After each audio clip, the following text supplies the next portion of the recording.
Calendar ವರ್ಷ 2025ರಲ್ಲಿ 365 ದಿನಗಳಿತ್ತು.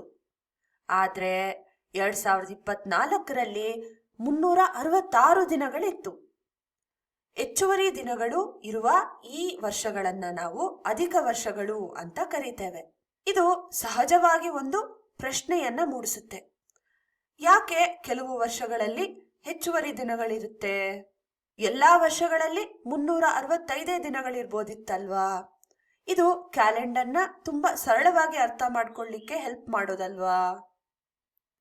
ಈ ರೀತಿಯ ಪ್ರಶ್ನೆಗಳಿಗೆ ಉತ್ತರಿಸಲಿಕ್ಕೆ ಪ್ರಯತ್ನಿಸೋಣ. ನಮ್ಮ ಭೂಮಿ ಸೂರ್ಯನ ಸುತ್ತ ಒಮ್ಮೆ ಸುತ್ತಲಿಕ್ಕೆ 365.2422 ದಿನಗಳು ಬೇಕಾಗ್ತದೆ ಅಂತ ಹೇಳಿ ನಮ್ಮ ವಿಜ್ಞಾನಿಗಳು ಕಂಡುಹಿಡಿದಿದ್ದಾರೆ.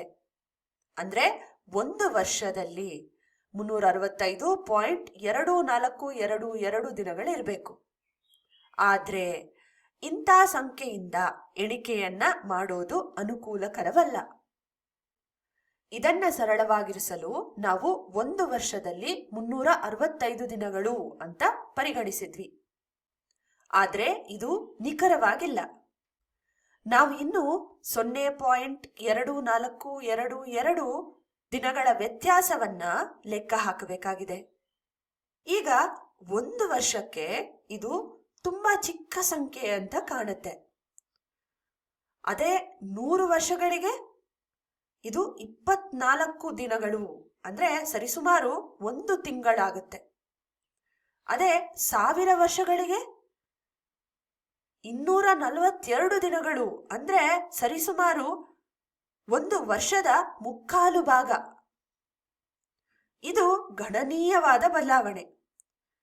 ಇದನ್ನ ಸರಿ ಮಾಡ್ಲಿಕ್ಕೆ ನಮ್ಮ ಪ್ರಾಚೀನ ಗಣಿತಜ್ಞರು 100 ವರ್ಷಗಳಲ್ಲಿ ಉಂಟಾಗುವ 24 ದಿನಗಳ ಅಂತರವನ್ನ ನಿಯಮಿತ ಅವಧಿಗಳಲ್ಲಿ ತುಂಬಲು ಪ್ರಯತ್ನಿಸ್ತಾರೆ.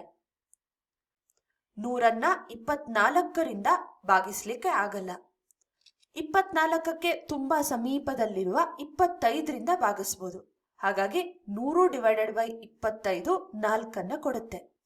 ಅಂದ್ರೆ 25 ಅಧಿಕ ದಿನಗಳಿದ್ದಿದ್ರೆ 100 ವರ್ಷಗಳಲ್ಲಿ ಪ್ರತಿ 4ನೇ ವರ್ಷಕ್ಕೆ 1 ದಿನವನ್ನ ಸೇರಿಸಬಹುದಿತ್ತು. ಆದ್ರೆ ನಮ್ಮ ಬಳಿ ಇರೋದು 24 ಹೆಚ್ಚುವರಿ ದಿನಗಳು.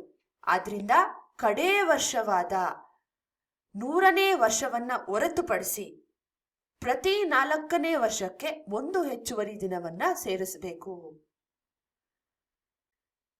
ಇದು ಸ್ವಲ್ಪ ಕಷ್ಟ ಅಂತ ಹೇಳಿ ಕಾಣಿಸುತ್ತಲ್ವಾ? ಇದನ್ನ ನಾವು ಹಂತ ಹಂತವಾಗಿ ಸರಳವಾಗಿ ಅರ್ಥ ಮಾಡ್ಕೊಳ್ಳೋಣ. ಮೊದಲಿಗೆ ಯಾವುದಾದ್ರೂ ಒಂದು ವರ್ಷವನ್ನ 100ರಿಂದ ಭಾಗಿಸ್ಬೋದಾ ಅಂತ ಚೆಕ್ ಮಾಡಿ. ನಿಮ್ಮ ಉತ್ತರ ಹೌದು ಅಂತಾಗಿದ್ರೆ ಆ ಒಂದು ವರ್ಷದಲ್ಲಿ 365 ದಿನಗಳಿರುತ್ತೆ. ಅಂದ್ರೆ ಆ ವರ್ಷ ಅಧಿಕ ವರ್ಷವಲ್ಲ.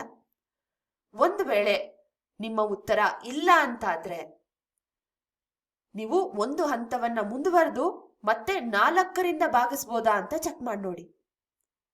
ನಿಮ್ಮ ಉತ್ತರ ಹೌದು ಅಂತಾದ್ರೆ ಅದು ಅಧಿಕ ವರ್ಷ, ಅಂದ್ರೆ ಆ ವರ್ಷದಲ್ಲಿ 366 ದಿನಗಳಿರುತ್ತೆ.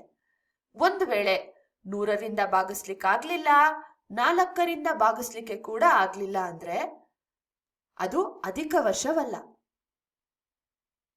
ಉದಾಹರಣೆಗೆ 2025 ತಗೊಳ್ಳೋಣ. 2025ನ್ನ 100ರಿಂದ ಭಾಗಿಸ್ಲಿಕ್ಕೆ ಆಗಲ್ಲ. ಅದೇ ರೀತಿ 4ರಿಂದ ಕೂಡ ಭಾಗಿಸ್ಲಿಕ್ಕೆ ಆಗಲ್ಲ. ಹಾಗಾಗಿ ಅದು ಅಧಿಕ ವರ್ಷವಲ್ಲ. ಈಗ 2024 ನೋಡೋಣ. 2024ನ್ನ 100ರಿಂದ ಭಾಗಿಸ್ಲಿಕ್ಕೆ ಆಗಲ್ಲ, ಆದ್ರೆ 4ರಿಂದ ಭಾಗಿಸಬಹುದು. ಹಾಗಾಗಿ 2024 ಒಂದು ಅಧಿಕ ವರ್ಷವಾಗಿತ್ತು. ಇದರಿಂದ ನಮ್ಮ ಸಮಸ್ಯೆ ಸಂಪೂರ್ಣವಾಗಿ ಪರಿಹಾರವಾಯ್ತಾ? ನೋಡೋಣ. 100 ವರ್ಷಕ್ಕೆ ನಿಖರವಾಗಿ 36,524.22 ದಿನಗಳಿರ್ಬೇಕು. ಆದ್ರೆ ನಾವು ಹೊಂದಾಣಿಕೆ ಮಾಡಿ ಲೆಕ್ಕಾಚಾರ ಮಾಡಿದ ನಂತರ 100 ವರ್ಷಗಳಲ್ಲಿ 365 ದಿನಗಳಿರುತ್ತೆ, ಪ್ಲಸ್ ಅಧಿಕವಾಗಿ 24 ದಿನವನ್ನ ಸೇರಿಸಿದ್ವಿ. ಅಂದ್ರೆ 36,524 ದಿನಗಳು ಸಿಗ್ತಾ ಇದೆ. 100 ವರ್ಷಕ್ಕೆ ಇದು ಒಂದು ಸಣ್ಣ ವ್ಯತ್ಯಾಸ, 0.22 ದಿನಗಳು. ಅದೇ 1000 ವರ್ಷಗಳಿಗೆ 2.2 ದಿನಗಳಾಗತ್ತೆ. ಇದು ಗಣನೀಯವಾಗಿದೆ. ಇದನ್ನ ಸರಿ ಮಾಡೋದಕ್ಕೆ 1000 ವರ್ಷಗಳಿಗೆ 2 ದಿನಗಳನ್ನ ಸೇರಿಸೋಣ.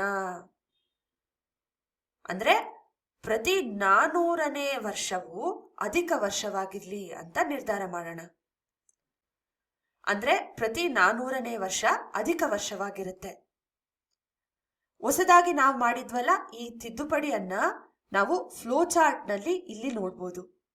ಇದರಲ್ಲಿ 400ನೇ ವರ್ಷವನ್ನ ಪರಿಶೀಲಿಸಲು ಒಂದು ಹೆಚ್ಚುವರಿ ಹಂತವನ್ನ ಸೇರಿಸಲಾಗಿದೆ. ನಾವು ಇಲ್ಲಿವರೆಗೆ ಚರ್ಚಿಸಿದ್ವಲ್ಲ, ಇದರ ಆಧಾರದ ಮೇಲೆ ನೀವು ಇದರಲ್ಲಿ ಇನ್ನಷ್ಟು ಸುಧಾರಣೆಯನ್ನ ತರಲಿಕ್ಕೆ ಪ್ರಯತ್ನ ಮಾಡ್ತೀರಾ?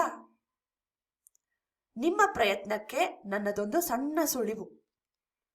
10,000 ವರ್ಷಗಳಲ್ಲಿ ಒಟ್ಟು ಎಷ್ಟು ದಿನಗಳಿರುತ್ತೆ ಅಂತ ಕಂಡುಹಿಡಿಯೋದು.